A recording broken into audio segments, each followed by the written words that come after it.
perché il vostro sacrificio sia gravitato al Padre potente.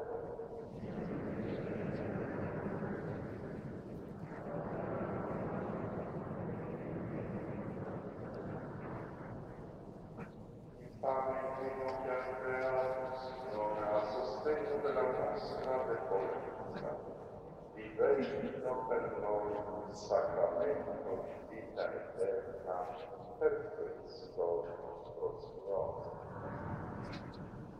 Il Signore sia con voi, in alto i vostri cuori.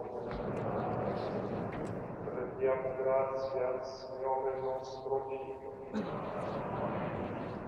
È veramente cosa buona e giusta renderti grazie e innalzare a te l'inno di benedizione e di lode, Dio onnipotente ed eterno.